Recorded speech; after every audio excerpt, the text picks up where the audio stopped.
Gece küleğin içinde itti sözlerimiz. Sen danışmadın, ben dinledim.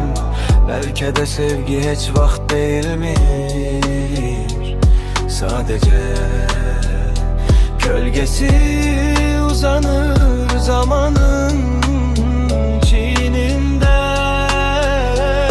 Gözlerin benim dünyam idi, indi ise bir yad baxışın ünvanıdır.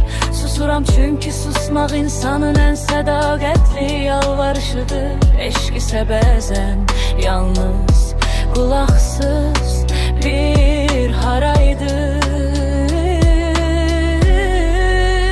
Sen bir səhər gəlişini unutmuşdun, mən isə axşam yoxluğunu yaşamağa alışdım.